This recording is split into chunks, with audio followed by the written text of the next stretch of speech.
On the night of 5th August 1997, a routine flight from Seoul, South Korea to Guam, USA would soon turn into one of the deadliest aviation disasters in US territory. Korean Air Flight 801, a Boeing 747-300, was on its final approach. Antonio Won-Pat International Airport when disaster struck.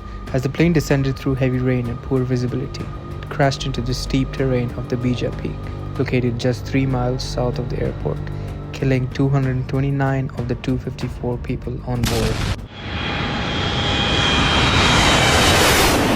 It was a clear night and nothing out of the ordinary for the crew. The 747 was parked at the gate in Seoul. Aircraft involved in the crash was a Boeing 747-300. It had been in service since 1984. On this particular day, Flight 801 was transporting 237 passengers, including 6 Korean Air flight attendants who were deadheading and a crew of 17. At the helm was Captain Park Yong-chul, a 42-year-old seasoned pilot with almost 9,000 hours of flight time. Captain Park, who was originally scheduled to fly to Dubai, was reassigned to Flight 801 due to lack of rest for his original trip. He was recently lauded by the company for landing a 747 with an engine failure. But that night, despite his experience, a series of small errors would lead him down to a tragic path. Accompanying him were First Officer Song, a 40-year-old experienced pilot with over 4,000 hours in the air, and Flight Engineer Nam, a veteran with more than 13,000 hours of flight experience.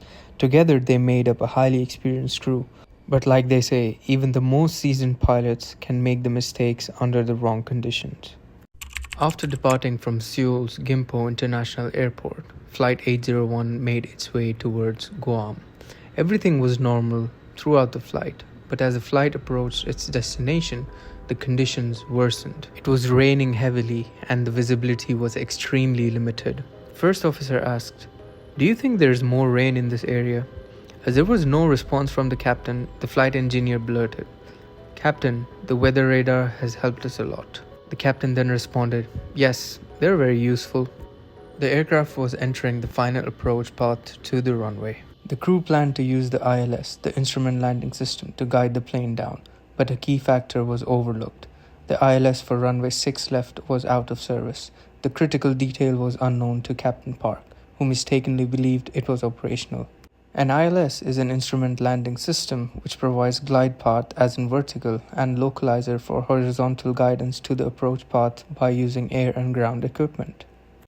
Flight 801's story is a sad, haunting reminder of how a combination of errors, miscommunications, and failure to act in the cockpit can lead to catastrophe. Captain Park locked on to what he believed was the glide slope, but in reality it was an incorrect glide path signal, which meant it had to be a non-precision approach, following the approach chart. This mistake led to a dangerously steep descent, and the aircraft was descending fast and heading towards the terrain that was far too close for comfort. The crew did not realize what was going to happen. It was dark outside with no visibility. The MDA was approaching, which is the minimum decision altitude, where the pilots had to make a decision whether to continue the approach or to follow a go-around procedure. Despite the growing concerns of the First Officer Song and Flight Engineer Nam, who reportedly pointed out that the airport was not in sight, Captain Park continued the approach.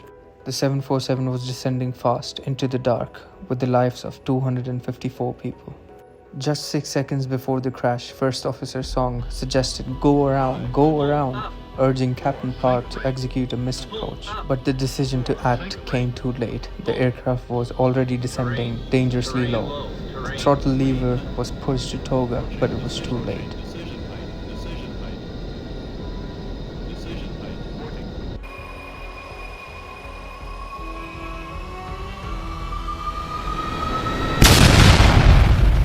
They crashed into the Bija Peak only 3.5 miles from the runway at an altitude of 660 feet. The impact was catastrophic.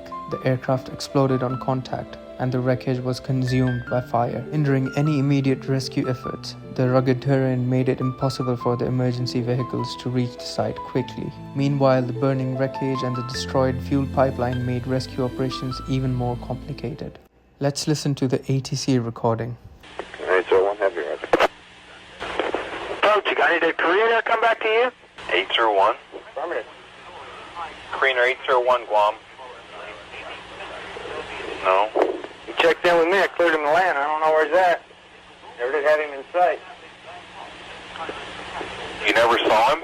Negative. He didn't land? Negative. My God. Stand by a second. I don't have him. He called me once. I cleared him to land, told him not in sight. I don't have him. Well, he must have crashed then. Korean Air 801 Heavy, you got any tower? Tower Center. Got any tower? Ryan said there's a fire on the hillside. Despite the dire circumstances, there were survivors, luckily. Among them was an 11-year-old named Rika. After the crash, she managed to escape the wreckage and find a fellow survivor. Tragically, her mother did not survive the fire. Following the days, the NTSB launched an exhaustive investigation into the cause of the tragedy. Their findings were stark, highlighting a series of human errors, technical failures, and systematic issues. The primary cause of the crash was determined to be the captain's failure to properly execute the non-precision approach. The aircraft had descended below the MSA, the minimum safe altitude. Also, one of the most striking findings of the investigation was the failure of the flight crew to effectively monitor and challenge the captain's decision. Now, despite the clear warnings from his crew, the captain still decided to continue the approach. Who knows what was going on in his mind? Maybe he was fatigued, or maybe it was the supremacy. Even when the first officer and the flight engineer recognized the danger, they did not act forcefully enough to correct the captain's actions.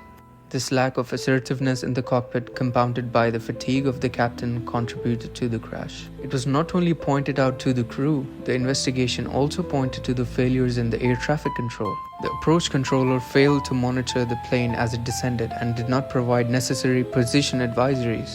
Moving towards the technical failures, the MSA warning system at the airport had been intentionally modified to reduce false alarms, rendering it unable to detect the aircraft's dangerously low altitude. Had the system been functional, it may have alerted the crew and the air traffic control to the plane's descent. Although the lessons learned from this disaster have undoubtedly made air travel safer, the cost of those lessons was tragically high. For the families who lost their loved ones, the pain of the crash was compounded by the knowledge that many of the factors contributing to the disaster could have been prevented. But from this tragedy emerged valuable lessons that have shaped aviation safety for decades.